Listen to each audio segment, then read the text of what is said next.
Boys and girls, ladies and gentlemen, children of all ages. Now, I've been a Dragon Ball fan since I was a little kid. It was, I should say teenager, I think is when I was really first introduced to the show, and I absolutely loved it. I thought it was great. I thought it was funny. Of course, there's always a lot of the same complaints about a lot of anime out there where the fights just drag on for way too long, but it was all around a fun series, and I really enjoyed the characters and a lot of fun stuff out there. There was even a time period in my life where I had to wait like a week and a half to get internet, and so it was one of them situations where it was right as the Battle of the Gods was getting ready to come out in theaters and was getting ready to release and stuff like that, so they had all of the original Dragon Ball Z series on DVD, so I went out there and I bought a whole bunch of them. Me and my son like binge watched the entire thing for like a week, and it was so good. It was so much fun. So I've got a lot of fond memories of the series out there. And of course, the Budokai Tenkaichi games that have been out there that have come from the Dragon Ball series have been a lot of fun. I remember playing the third one. I had a great time with it. It didn't really keep me entertained too terribly much, but it was still a lot of fun. It was great to go out there and play as those wonderful characters that you all know and love. Well, as many of you know, Dragon Ball Sparkling Zero is back, and now because of some wonderful leaks out there, we have now revealed how many characters this game is actually going to have in it. And boys and girls, you thought the 150 you already had was crazy. Check this out, because over from our friends over there at thatparkplace.com and our dear sweet John F. Trent, box art reveals Dragon Ball Sparkling Zero features over 180 characters as producer shares how each one is unique. Now, this is insane. This isn't crazy. The fact that they are going to include this many characters, we already know that there's over 100. There's 150 that have already been revealed so far, and there's at least 30 more to go. This is absolutely insane. This is going to be a cram-packed game, and the fascinating part is the love that they seem to be having for this series, all the promotion that they've got in this article, talking about all these kind of things. It gives me a very good positive view of this game going forward, and it looks like it's something that's actually going to make all of the Dragon Ball Z fans out there are very, very, very happy, and I'm excited to see that. So we're going to check out this article from That Park Place, getting all of the juicy details of what we have from these leaks so far, and jump into some of the highlights of what these guys are saying and why I believe this game will end up being good strictly because of what they're saying about things. But before we do, if you do enjoy our content, hit that like button, share with all your friends, and subscribe or follow if you have not already, because we are grinding, we are growing, and we could not do that without every single one of you. Also, leave us a comment in the section down below. Let us know what you think about this. Are you a Dragon Ball fan out there? Are you excited to see what comes out of Sparkling Zero? Are you excited to play with it? Or are you going to be cautiously optimistic and just wait for all of the reviews from people that you actually trust to see what they say? Let us know what you think about all of that down below, and it helps with the algorithm. So, box art reveals Dragon Ball Sparkling Zero features over 190 characters as producers share how each one is unique. So, Banda Namco and developer Spike Chunsoft's Dragon Ball Sparkling Zero game will feature over 180 characters. That is nuts. And Banda Namco seems to be one of those companies out there that seems to continuously put out like good, like decent quality stuff. Like, they're never over the top, they're never anything crazy, they're never like Game of the Year, but they do some very solid stuff out there, and they haven't been infected by the mind virus, so that's always a good thing. So check this out. An image from the back case was shared to X by Dragon Ball Scooper DBS Hype that clearly states more than 180 characters. It also reveals the games will feature immersive stages and iconic novel episodes, including a battle between Cell and Beerus that is depicted, which that would be fun. And I like that too. I like that idea too, having a little bit more story into it, because I think that was one of my only complaints from the third one, was it didn't have enough story to really keep me hooked and keep me going in the game. But something like this could definitely spark my interest and keep me playing it over and over and over again. So that could be a very, very, very good time.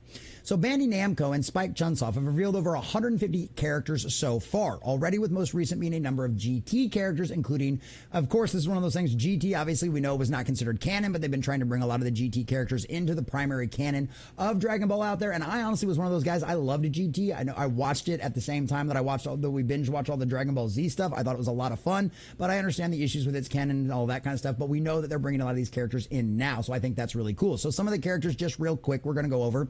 Goku from GT, Pan GT, Goku Super Saiyan, these are all from GT.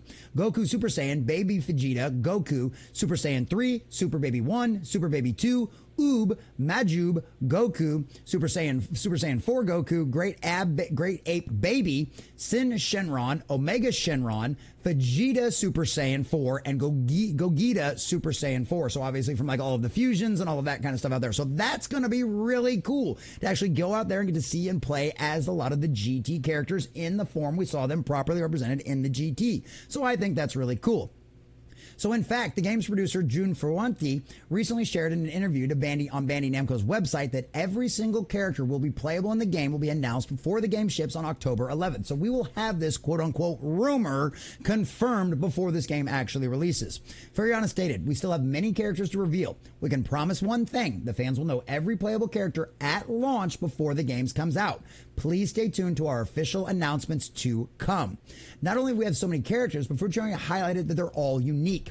Every single character in the roster is unique. They all have big special moves, but also small movements like punches and kicks are customized so they feel unique. And I think that's really cool because that's always one of the criticisms for these games that end up trying to what feels like an overload with way too many characters. The characters don't feel unique. They feel like you're doing the same repetitive motions. They just use the same movements just with a different skin. But on this one, it seems like they really put in the work. They really put in the effort to make sure every one of these characters is unique, which that seems like a very good sign to me. They are saying all of the right things.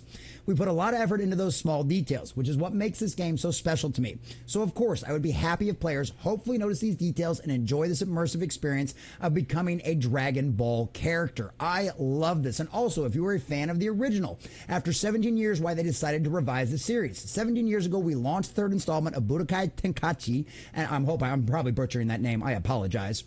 Concluded the series. Since then, there are several other Dragon Ball games filling that time in the gap for the Budokai players. But given all the developments in gaming technology, there was the inspiration and incentive to create a more immersive and modern Dragon Ball experience and explore moments that were not in Budokai 3.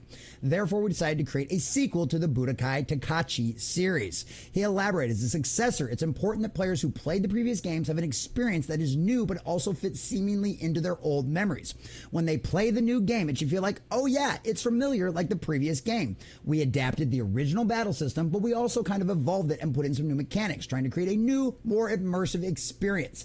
This guy is saying all of the right things, and it just goes on talking about more and more of stuff of that, like you hit the people with Kamehameha and how it all works. And this is what I'm saying. This is why this is the kind of marketing we want to see, right? This is the kind of stuff that we want to hear out of the creators' mouths coming out of this kind of stuff. The people that are involved in the development, that we love the original series, that we thought it was a proper time to do it, that we're paying so much attention to detail, that we are trying to bring you the best game possible. It's not about representation. It's not about inclusion. It's not about any of that kind of nonsense. It's literally about just trying to bring you the best game possible. And as a guy who loves the Dragon Ball series and absolutely loves video games as well, this is something that makes me very happy to hear. This is something that makes me excited to play this game. And honestly, if I wasn't already excited for Dragon Ball Sparkling Zero, hearing these kind of things out of the development team's mouths, hearing these kind of things from the director, and then seeing these kind of leaks that we're going to have over 180, we're going to have 180 characters to play inside of this game. That's absolutely insane. That's absolutely boggle. I just hope that the online play is really, really good, so that way we can play with all of our friends out there, and we can have fun little competitions to go out there and see who ends up being the best master of the Dragon Ball Sparkling Zero game. And honestly, I'm excited for it, boys and girls. They're saying all of the right things, and it sounds like this game will end up being a smashing success, especially with all of the Dragon Ball fans out there. And boys and girls, that is refreshing and very nice to hear.